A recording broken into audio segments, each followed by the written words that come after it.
Hello. I think it's working now. Hopefully the sound is on. Yeah, it says it's on. Good morning. My name is Samantha Mirabal with Melka's application team. We're doing our DesignShop Talk today. Last week I had a family emergency come up, so I had to book it out of town in a hurry. So I had to cancel or had to bail unexpectedly. Let's put it that way. Anyway, so I have a handful of questions sent in ahead of time. We are live on both Facebook and YouTube. So if you have questions while we're live, type them in on the chat. My little combined chat feature doesn't appear to want to work today. So I'll get to the questions. They're on the two platforms, but I'm going to have to scroll to my other monitor to be able to see them. So if you see me looking off and kind of messing with my screen, that's what I'm doing. All right, so I'll start with the questions that were sent in ahead of time, and we will go from there. All right. Oh, I did change my cursor to see if that helps to make it bigger, and I tried to make it where it wouldn't make me crazy. So I made it a lot bigger and then decided that was too much. So let's go ahead and get going. All right, so there are 42 colors in the color palette. Is there a way to add more colors? No. So no, there's not. The palette is a fixed thing. You can change them out. You can create multiple palettes, so you can open up different palettes, but that is what the palette is. So no, that is what it is. Do you happen to know how to output colors correctly if using a ZSK? No, I don't use a ZSK. This, from the picture you gave, I believe all you have to do is go down your color sequence and say, for just similar to how we would color ours, right? So if you look at our color tree, we do a similar thing. Maybe, yeah. So right here, we're saying what color and what needle to sew on. So for color 1, it sews on needle 1. For color 2, it sews on needle 5. Color 3, it sews on needle 5. So I would imagine it's the same way. You go through, and for each color in your design, you would set the needle. I'm guessing just based on what I see here. I don't run the equipment, so I don't know. But that would be my guess, is you would go through these, set the needles, and then however you send it to the machine. You upgraded to DesignShop 11, and I have the V10 disk. Well, the 10, if you upgraded to 11, you don't need the disk. You just go do the download. And generally what happens when you get, when you go from V10 to a V11, generally when you buy V11, let me rephrase it that way. Generally what happens when you buy V11, you download it off of the Melka download site, and then there's a separate email that comes with the serial number for your version of V11, and that's what you would type in for the key to be able to use it. If you don't type that key in, it opens up as sizer, so it's not a whole heck of a lot of use. I mean, you can scale, you can do a lot of things in sizer, but you can't digitize. So you'll just, if you don't have that code, you can give service at melka.com. They should be able to look it up on your account. You can also contact your sales agent, whoever sold you the V11. Good morning, Scott. So that would be my suggestion there. I'm trying to find out how to curve text that I imported letter by letter. So that's just, hang on, I have the wrong version of DesignShop open. So one moment. Let me open that version. Sorry. Okay, so when you import things letter by letter, what you're going to have to do is individually move them around, right? So typically when I'm doing this sort of thing, I draw a vector. So I did that quick, so let's delete it and do it again. So if you hold down this guy, you have the walk input method, you have the select vector line, or you have manual. So I'm going to do the vector line, and then right here, there's a circle input tool. Since you said you want it to be an arc, if you want it to be a perfect circle, hold the shift key. If not, what you'll do is you can click and drag, right? And make it an oval, whatever shape you want. I wanted a perfect circle, so I'm going to go there. If you know what size circle you want, okay, let's say I want it to be exactly 5 inches. Okay, so I can tell it to be 5 inches by selecting it and then down here typing in the size I want. Okay, so once you have your circle, let me see if I have questions on YouTube that I missed. Oh, yes, I do. Let's see. All right. I will get to that. All right. So I've got a circle, and now we want to insert letters. So let's see, where do I have letters? Things I've bought. Oh, where are my fonts? A, B, C, D, E, F, fonts. And, oh, I can't use that one. I always want to go look at it. I don't know. Pick that one. All right. Let's see. Small letter. Where's an S? There's an S. I'm going to go open S, A. Where's the M?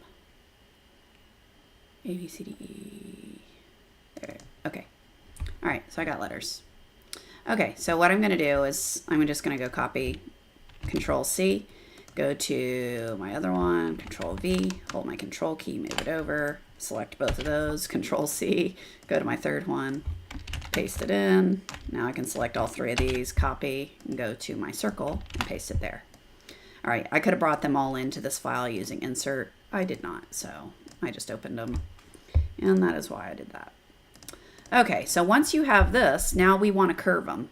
So I can, of course, place this around, but that's not what we're looking to do, right? We want to have them rotated around. So what you're going to want to do is notice when I click on one of these letters, there's a box around it, right? So with the box being filled in where those black handles, that's a scale mode. All right. So that's meaning if I click and drag, it's going to change the size of it. That's not what we want to do here. We want to rotate it. So I'm going to left click on it again, and notice the handles, the little boxes on the corners, all are now open. So that's a rotation mode. So now I can rotate it around, right? So I can rotate that, place it on the end of my circle. Let's center that one. Move this guy over. And let's take my M, left click on it, rotate it around. I don't know. My name is not very conducive to this. This tight of a circle. Yeah. So you just rotate it. Rotate each letter individually. Now, not the M. I really want the M like here, but this font is not conducive to that. So there we go. Maybe I rotate this guy. I don't know. Anyway, that's all I'm going to do is rotate it around until I like it and it's positioned along the letter that in the manner I want. The only reason of having this circle is so you have somewhere to place it. You don't need it. So if you just want to rotate it around until it makes you happy, that's cool too. But that's how you do it. Now, let me undo for a minute. Let's undo a bunch. Let's get them all square again. There. All right. Let's say you want to rotate rather than by visual. You want to do an exact angle. Remember, down here you have the W and the H. If you click on that, you can tell it to rotate 5 degrees or 15 more. So now that's a total of 20 degrees. If you want to put it back, I can say, well, I want -20, and it puts it back where it came from. That's because I kept math going of how much I rotate it. It doesn't matter if you click on the W or the H, that rotation will pop up. You can do, 40 degrees. Oops, wrong way, -40. Or here, -40. So you can type in angles too. So that's another way to do rotations. All right, so we have a question on YouTube. How could one get financing for a machine for low credit?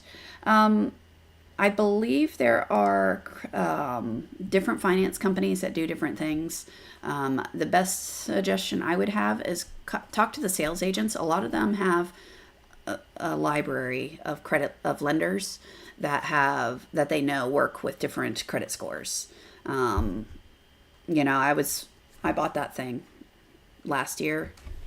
And I financed that thing. So when I bought it, I talked to my sales guy, and he said, all right, well, here, why don't you give this guy a call, see if what they can do for you. And that's how I got it. So my credit's, but anyway, so it's my suggestion. And I know they have different lenders that they work with for different reasons. So that would be my suggestion, is talk to your salesperson. I don't know them personally, the different lenders, but that would be my suggestion. A lot of them have some good things. Let's see. We have a question on Facebook. What are the best letters to use for small text? The microfonts are fantastic. So if you go to lettering, up here, go down under micro. These things work really well. You just pick which one you want. And there are others. Sorry. There you go. So there are different ones. They're designed to be used tiny. Like, look at that. That font right there is designed to be used from 0.2 to 0.35. So if you're not familiar with how to make big fonts work small, there are some techniques to that you can do it. But these are already designed with small being in mind, right? So if you use these, use them within the suggested min and max. Can you go above and below that? Yes, but there are specific compensations and other things designed in this where they work best within the ranges, right? So we are getting you some links in the comments for small lettering, so you can check those out as well. But these would be the ones I'd suggest, right? So you start with those, change them to whatever size you want, and key with all things small is how do you have the properties set up, right? So underlay is very important. You've got to have some form of underlay. If you don't know what to use, just use auto, because center walk is the name of the game with these tiny stuff. For your density, that's also going to be important with small things because you're working in a small area, and while it might make sense to add more and more stitches to fill in the letters, what that's going to end up doing is putting a ton of tiny stitches in a small area, that's not ideal. It's not what you want. So you got to pay a little bit of attention to what thread you're using, what needle. If you're using a 60 weight thread, you're going to use different densities than if you're using a 40 weight thread. The smaller you go, the more important it becomes to switch from a 40 weight thread to a 60 weight thread. I mean, it's kind of analogous to trying to color with a permanent marker versus, a fine point pencil or something like that, right? So 40 weight thread being your marker. So if you're trying to write a really small text with a permanent marker, it's going to start looking muddled, right? So in that case, going to your thinner thread, your thinner pencil, that's going to give you a cleaner, tiny text.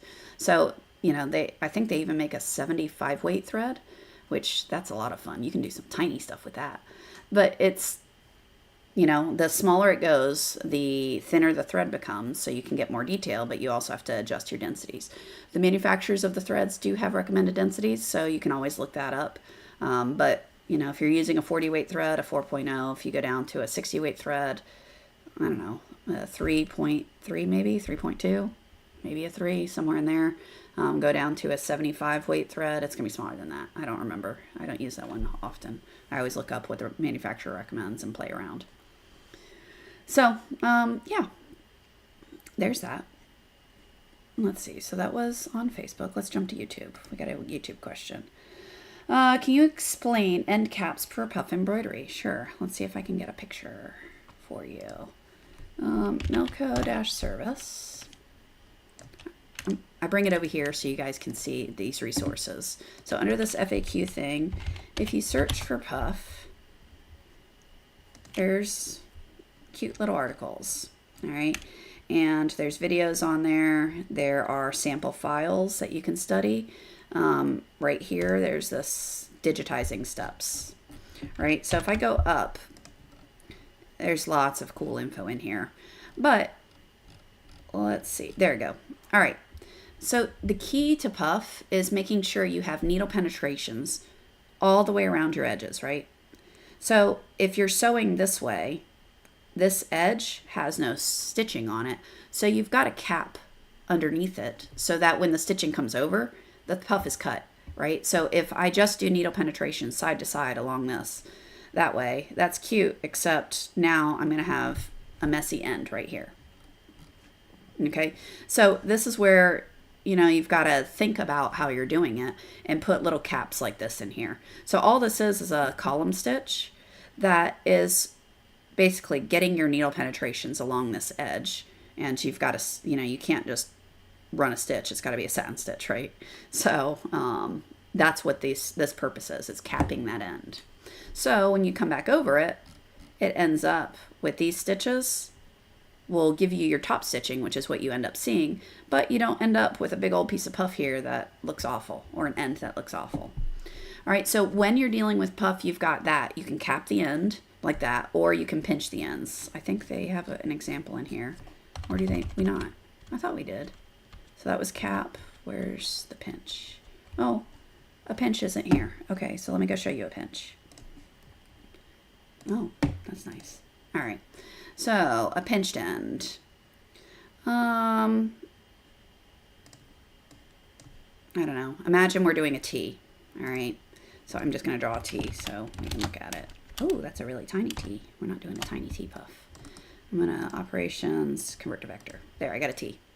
So let's say we want to pinch this end here. So my stitches go like this, and then they kind of come up and around so that I've got a nice, you know, I don't have to cap it, right? I need needle penetration. So I could do things like this.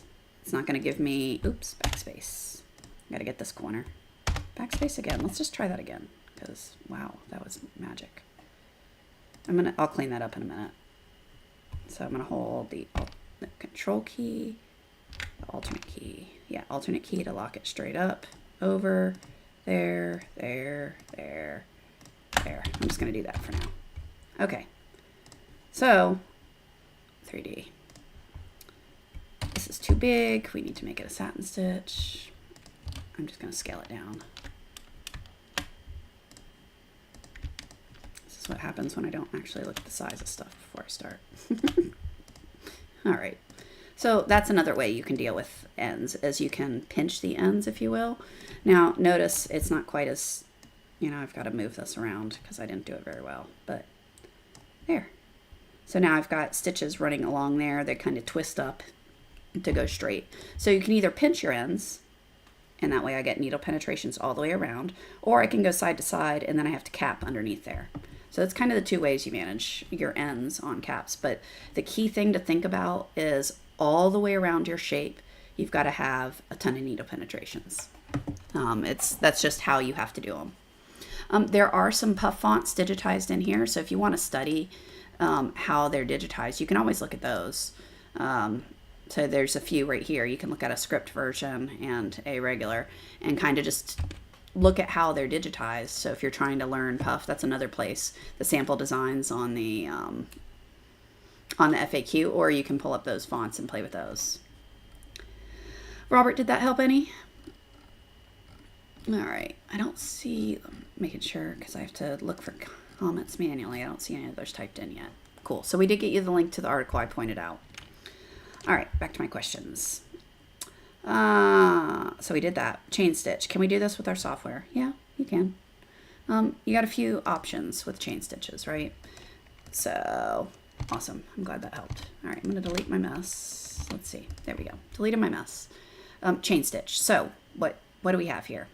So a chain stitch is a decorative, and you can play with the there's two built into the software that you can play with. But it's when you're doing that kind of lettering, it's going to be tracing it out. So actually, let me first find a script font. Did you notice I like to trace things? Let's do the athletic script. That's okay. All right, I'm not going to write my whole name. Let's just do that. And we don't need it to be that tiny. Okay. I'm only doing this to get some art to look at. There we go. Okay, so I can do decorative, not jump, excuse me, decorative. And then I can come over here and there's a chain stitch. Where is it?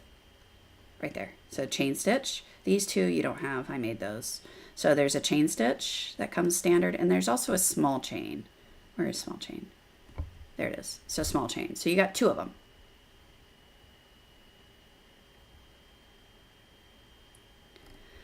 So let's see, chain stitch. So let me show you what that is first. So if I draw a chain, you can see it's literally a chain stitch. So chain stitch is actually done by a specific machine. So this is what you can do with an embroidery machine. Now with that, if you go into the properties, double click on it, there's, you can change the width and the height. and play with it until you get, whatever look you're going for. And then it's a matter of, so 50/50, I liked that one. So then it's going to be digitizing it. So you can see I didn't save my properties before I started. So if you want to copy properties, I don't know if I've showed you that recently. So if you double click on this, right there, copy properties to clipboard, select your element, paste. Yeehaw. Okay, so let's go set up those properties. Right click. Oh, right click. Whatever, doesn't want to do it. That's all right. There we go. I'm going to go over there. Again, paste properties. So you would really just work your way through your font and think about how you want it drawn. I tend to do these as a walk first because see how it's looking silly, and rather than me playing with it, I would draw it as a walk and then change them all to decoratives at the same time. Okay, so now I can go select all of those that I just did. Right click properties, paste properties, poof. Turn off my art, zoom out, so yes, you can do your own chain stitch type design quite simply. Would I do this a little different? Absolutely. I would just kind of think about it a little bit more. Let's see. Gina is asking, do I know Bill Elliott? Well, I know, no, I don't. He's a Corel software expert. That's cool. No, I don't know him. All right. Learning Corel will be fun. I use Illustrator personally, but that's because they taught it to me in college, and changing softwares once you're attached to something is like, it's difficult to process. All right. What was I doing? I'm sorry. So can you do a chain stitch? Yes. Oh, the other thing I was going to say. So let's say you don't like the triangle nature of this and you want to create your own. That's cool. Just create your own. There is also the small chain. So let's see. Where is that one? It's really small though. I would have to make it bigger. So see that? So if I go into the properties there, let's make that like 150. So there's multiple ones that you can play with, but it's really tiny. You can see that's more to look like a hand stitch bean is what it ends up looking like. It's a really pretty effect, but for this, I don't think the look you're going for. So you can also create your own decoratives, which is the beauty of it all, right? So yes, we can do this. You can play with the properties to, do you want them narrower, wider, more coverage, less coverage, just play with it to get the look you're going for. If you want it more rounded, you create your own thing. Okay. So do I know how to do a knockdown stitch? Yes. So that is actually a term that's trademarked to another company. So that's the only, you wrote it, so I said it, but that is what that stitch is basically a global underlay, right? So it's where you take something and you're sewing down underneath it a little bit larger. So if you think of stockings or anything with texture, or even something that moves a lot, think beanies, right? That knit material, you want to hold it all down so when you embroider, either the fur doesn't cover up your embroidery so you don't see it, or let's see, so the fur that goes over, or something else. Something just popped up and completely confused me. All right, so what was I doing? A knockdown stitch. All right, I apologize. There. All right, so let's do knockdown. Oh, there was recently we also had someone ask of how do you create like key fobs, which is the same thing. So let's do that all at once. Okay, so it's all the same technique. So let's say I want to take this or any logo, any name or design, and you want to add a border around it for either your primer stitch, that kind of tack down that you're going to sew on it. So for towels, fur blankets, minky, that sort of thing, where you don't want the texture to eat your embroidery. Okay, so I'm going to go Object, Generate Basting Primer. Okay, right there. Or I can select it, right click, operations, generate basting primer. It takes you, it's the same thing. Okay, one you right click, the other you go to the menus up top. All right, generate primer. Change this to primer stitch. So primer stitch is the equivalent of what you're looking for, okay? So this offset is how far away from the element do you want. So what I have selected, how far away do we want something to be? So I'm just gonna leave the default so you can see it. It's a pretty big pad. If that's too much, that's cool. Delete it, right click, operations, generate. Let's say 20, let's say 30. No, let's say 20. I've changed my mind. Oh, that was the basting stitch. Helps if I pay attention. Right here, primer, 20. Okay, poof, done. All right, so that creates that stitch for you. So Kathy, that's how you would create that basting or that primer stitch, right? And then you would make that whatever, if you're using it for a blanket or a stocking top, you would make it the color of your fabric. Same if you're gonna do a beanie. Let's say you have a really stretchy beanie and you wanna do a primer stitch like this. You would make it the color of your garment. So if you're doing a blue beanie, so with blue thread, and then you put on top of it, and it'll hold it all together nice. Now, let's say we want to take the same thing and turn it into a patch. Okay, well, I'm gonna delete one of these because we don't need both. And I don't want that sewing anymore. I just want the border. Okay, so what do? Select the shape, and I'm gonna hold my shift key down on the keyboard. No, I'm gonna hold the control key. So shift is going to add. So it's gonna leave that sewing and add a border. Control is gonna take whatever you have and switch it from what it is now to whatever I tell it to go to. Okay, so I'm gonna hold the control key and click on that guy right there. So now I've got a border around this thing. Okay, so if I go into the properties, oops, I'm on the properties of the lettering. This, under my single line, I can change the width to whatever I want it to be.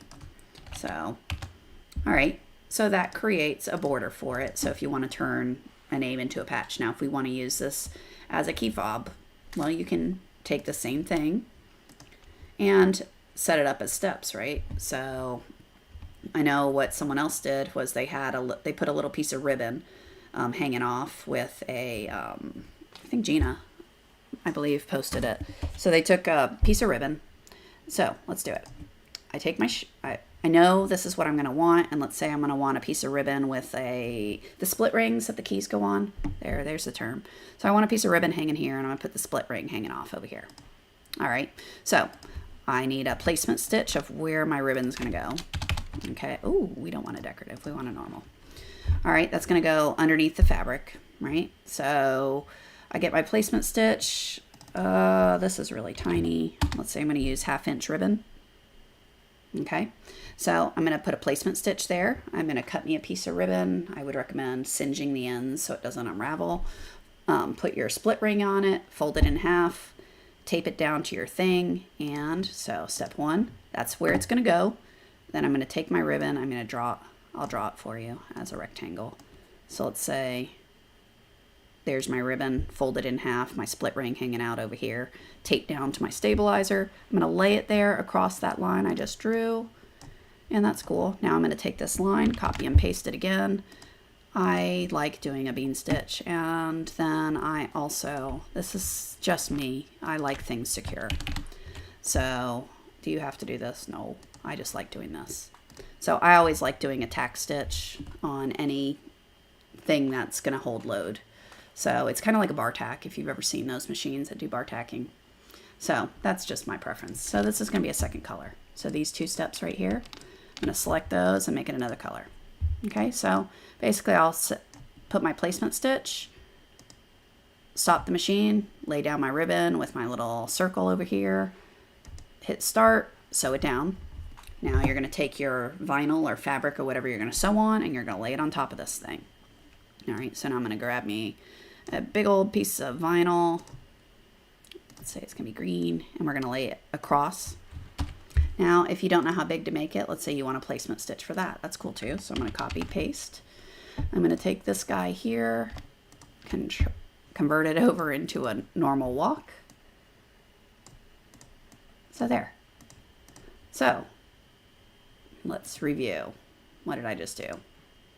Hide all this stuff. So step 1, it gives me my placement stitch and where my text is going to go.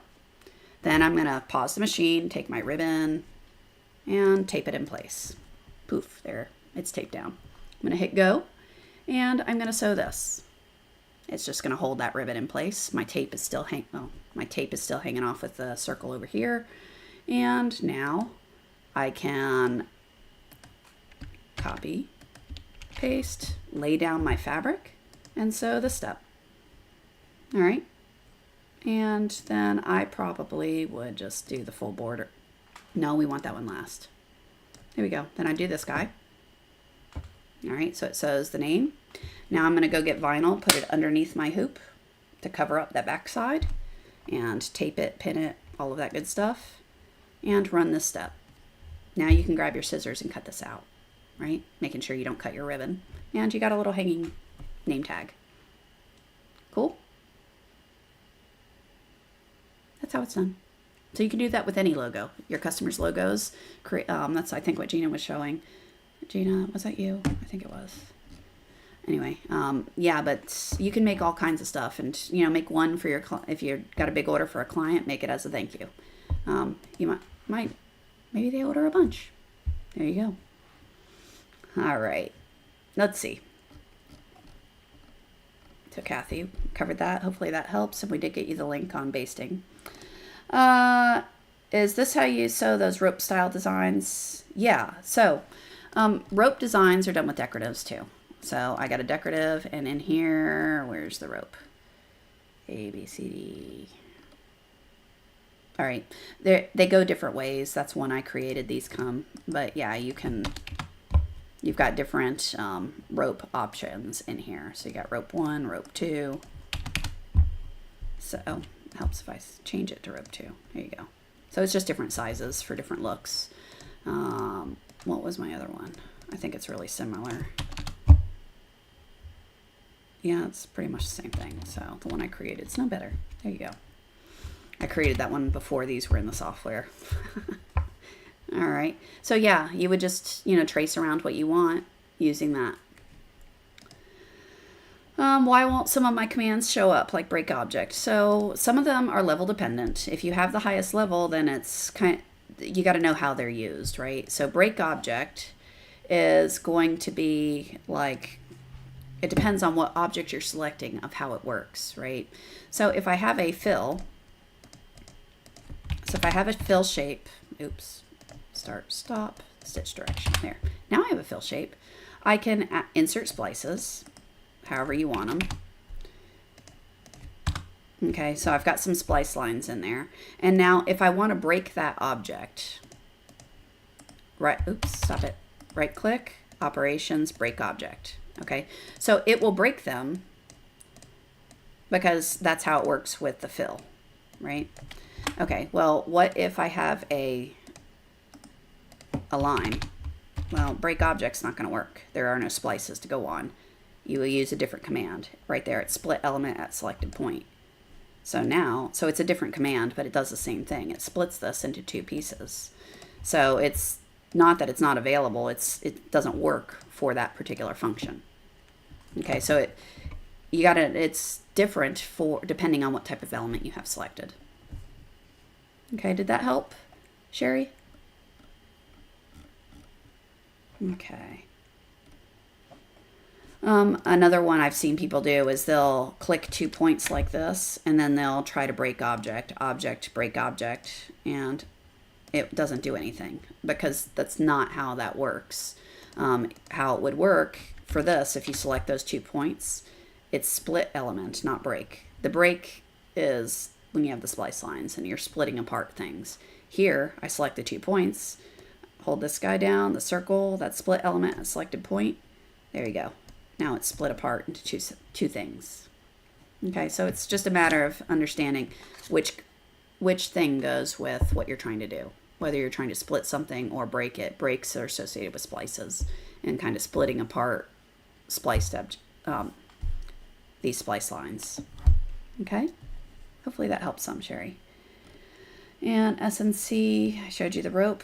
All right, let me know. All right, hopefully those help. Let me know if it didn't, and I'll go again. Oops, this. How can I save embroidery file as an image so I can show the customer preview of how it would look? Cool. I do it all the time. All right, let me find an actual design that doesn't look silly.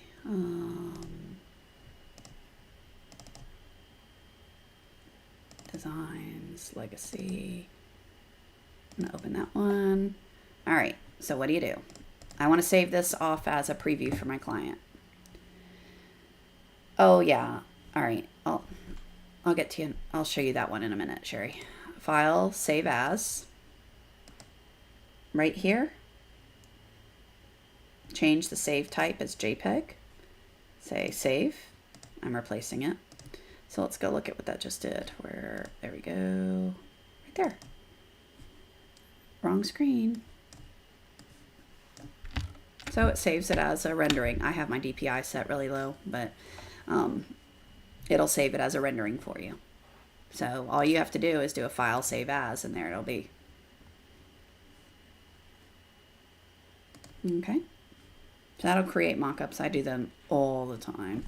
And one trick, let's say you want to put your brand in there or something like that. If you save a vector, you can paste the vector in here, and when you save off the file, the vectors will save with it as long as they're visible. So if I wrote, if I drew myself a shape here, pretend that's my logo, and save as a JPEG. If I want a PCX, I like JPEG. So that will save that vector in there. So if you want to put your logo in there or whatever info you want for your client, you can type it in as a vector, and it will show up as well. All right, so Sherry, follow up on why aren't the break commands showing up? You were trying to take two objects that overlap. Okay, so let's look at that. If I've got a shape, oops, why do I keep doing that? I'm sorry. There you go. 3D. So I got a shape, and then I got another shape. These are overlapping. And I assume what you're trying to do is subtract those things underneath here. Okay, so you don't want to sew a fill on top of a fill, for instance. All right, so what you would do in this case, select the element that you want to delete stitches from. So I want to get rid of this triangle right here. Cool, so I select that first, hold the control key, and then click what you want the border to subtract from. All right, so once you do that, right here you see these two icons. They appear when two things are selected: combine element or subtract element. Right click on it first. That's how much overlap you're going to have. If you want it line to line, you make this 0, and I think 0 is the default. I don't want 0. I'm going to make it 10. All right, if you want some overlap, make sure there's a number in that. So subtract element, and now I've got this shape and that shape, and I've got a little bit of overlap in here, specifically 10 points of overlap, but and it got rid of those stitches for me. So I assume that's what you were trying to do, Sherry. If that wasn't, so let's say, all right, I got my triangle again, and I really want to cut that right there. Okay, well, you give it 2 points. Select those 2 points holding the control key. Another way you can do multiple point selections is this guy right here, custom point selection, and then draw a circle around what you want to select. Once they're both selected, you can do split element at selected point. And now I got a triangle and a thing, so I guess if I want to make it look like it's stabbing through, I could do that. Okay. S&C, cool. Glad that was helpful. All right, any other questions so far? Quick scrolling, make sure I didn't miss anything. Okay. All right. Can you save off? Yeah. How do you take a EMB or DST and save it off so it reads with colors? Okay, that's pretty straightforward. You open up your expanded file or your EMB file. So I'm going to go open up this EXP because this is EXP, DST, same difference. It's an expanded format that saves no color information. Okay, so you can pretend a DST would open up the same way in these weird default colors. All right, so from here, I color it. I come over here and say, well, I really want that to be this 1748. Maybe I want to make this one 1650. I want the outlines to be black 1800. And maybe the birdie I want to be 1924. Let's make it 1924. Cool. All right, so let's say those are the colors I want. So now I do File, Save As, save it as an OFM, and expanded. I don't want to overwrite. All right, so this is an expanded format being saved as an OFM. Cool. Now those colors are saved in this file. If I close it and reopen it, the colors stay with it. When you load this design, saved as an OFM that's been colored to your Bravo, your AOS, whatever, your machine, send it over there. You'll see those colors. Okay. All right. I did all those. Cool. All right, let's look at this. This one was sent in to the service department, and they sent it over to me. So this one is, hey, I'm doing puff, and my customer wants a flat look like this, but I've digitized and digitized. I got it looking like this. How do I get this look? Okay, how do I get it less rounded and more flat? So Nate and I spent quite a bit of time talking about this, of just philosophizing on the best way to do this. And it's one of two ways. So both of us think both ways will work, but I'm going to tell you both, and what I'd suggest is trying it. So first off, understanding why this is happening here, right? So you're coming across, you're doing your sewing, and your border is all sewing in the same spot. So, and you also have a really heavy puff type density along here. When you have heavy densities, that's the point, is to cut the puff, right? So you're cutting it by a gazillion needle penetrations along this edge, all right? So first off, we don't need to cut the puff here. We actually don't want to cut it in this area along here because we want it to stay nice and tall. So what does that mean? Density on this red doesn't need to be that 1.7 to 2.0 that you use for puff. You want to loosen that up because you need coverage, but you don't need cutting of the puff, all right? So your density, so that's first off. This red stuff doesn't need to have a puff density. It needs to have densities, closer to what normal embroidery would be. So somewhere between, I would say 3 to 4, depending on how it's covering the puff, all right? Now, your black does need to cut the puff because we need this edge cut, all right? So how I would sew this is I'd sew the white first. And here's where Nate and I went back and forth. We would sew my thought, this is what I think would work, is we sew the black, all right? Then when you do the red, we're not going to put that red right on the same edge right here. We want the red to come over into this black. What does that mean? When you're sewing your black, it's probably going to be wider than necessary, so it's underneath here, right? So that when your red comes over, you're actually sewing into the puff over here. That's going to cover up the gap that's made by the black. All right. Ooh, sorry. So what does that mean? I'm going to sew my black somewhere into here, right? So I'm going to have my black border sewn. And then when I come do my red, it's going to go from here to there. So it's going to go into the black.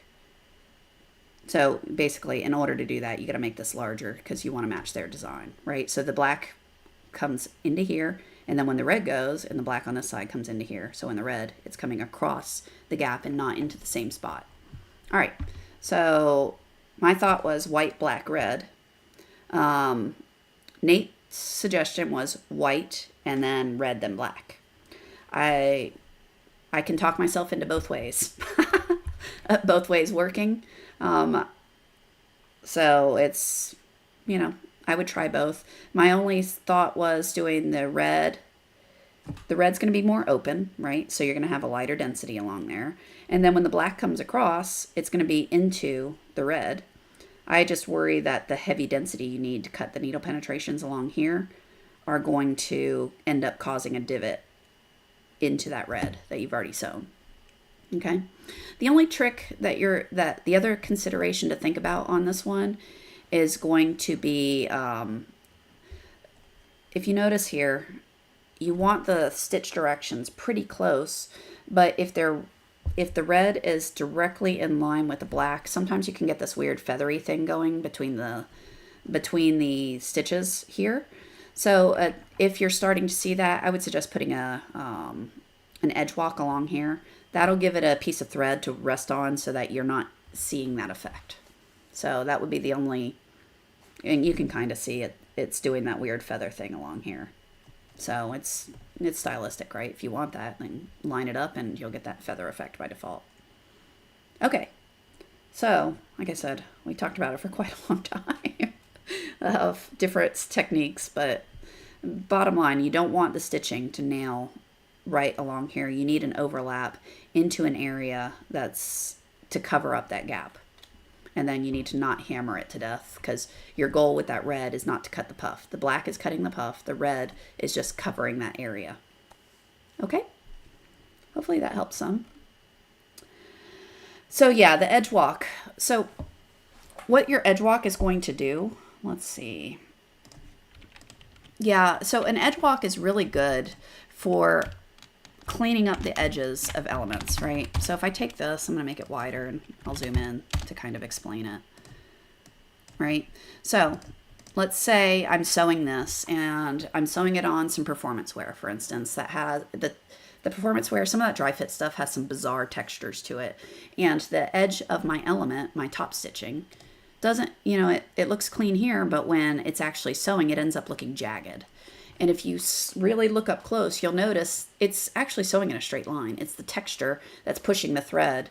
So it's looking really jagged because it's resting on the fabric, and the fabric is like having the thread go different ways. Okay, so how you can clean that up is if you put a line of stitching, I'm going to put it on top, along here, right? So if I have underneath it, I've got a line right here, and then I've got the stitching coming over it. Well, now rather than resting on the fabric or the texture, now I've got a piece of thread to sit on, because while this is stitching, it's really just a line of thread, right? So this edge now has a really nice straight line to rest on. So it cleans up that edge. So on that dithering, that feathering, by putting a edge walk along here, you're giving it something to rest on so that it's not just going to sink in to the stuff underneath it. Does that make sense? It's kind of like paint on the wall, right? This is our paint on our fabric to stop it from sinking in. Okay. All right. Yeah, that pea puff design. Yeah, it's literally Nate and I were white, black, red, white, red, black. That was we talked for an abnormal amount of time going over the pros and cons. Both of those. We're certain one of them will work, and probably both.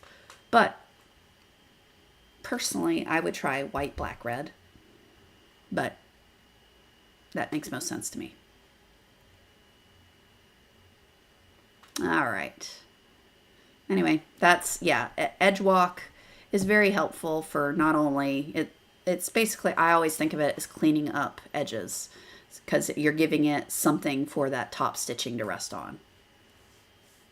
Okay. Any other questions? Because those were all the questions I had sent in ahead of time. I'm sorry I had to bail last week. I had family in the ICU, and everyone was freaking out that they weren't going to make it, and blah, blah, blah. And everyone's fine, so cool. Another question. I'm embroidering the Puerto Rican flag. I assume that's what you mean by PR. And when the red and white panels meet, I would get feathering. So, all right. So the feathering is the easier way to control that. Yes, you can use an edge walk, but don't line up your stitch directions. If you vary your stitch directions, it's not going to sink in. So that's the other way, is to vary stitch directions. So if I take two of these and I put them right next to each other, this is all the same. It's going to dither, right? Whereas if I had, all right, this is a bad example because of how I digitized it. Let's do it this way. Whereas if I took, rather than having my stitches all go this way, if I have them at a different angle relative to what's next to it, usually it's got to be, a pretty reasonable difference in your stitch directions.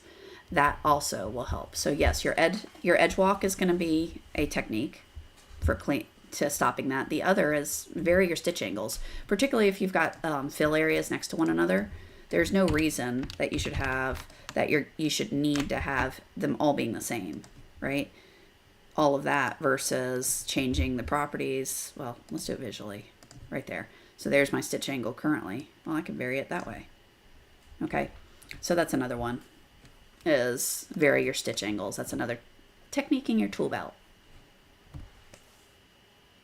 Yeah, I always mix both. So sometimes, depending on what I'm doing, I'm going to vary stitch angles. Other times, I'm like, particularly on satin stitches, that's the one that there's not a whole lot you can do. Well, you can, but it starts becoming complex, and sometimes I'm just lazy. So I'll just do an edge walk rather than playing with the stitch angles on satins. Okay? That's horrible. I'm sorry. What other questions? Hang on a second to see if any want to get typed in.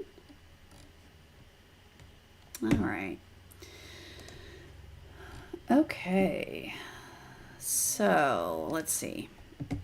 Today is Friday, which means next week I'm going to be aiming for Thursday. Yeah, so next week I'm aiming for Thursday for this. If you have questions, let us know what they are. If there's things that you're really dying to learn about, again, let us know. And we'll try to get some videos made up. Here to help. And yeah, I don't see any other questions coming in, so I guess I am going to call it a day. I gotta go finish. I think I got 50 more shirts to make, and then I can go home.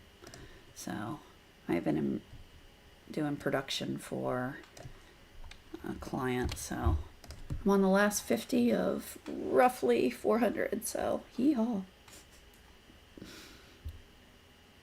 All right. Well, you guys have a fantastic weekend. I'm going to rowboats all weekend, so it'll be fun. I will talk to you later. Have a fantastic weekend, and let us know what we can help with, and have fun sewing. I'll talk to you guys later. Bye.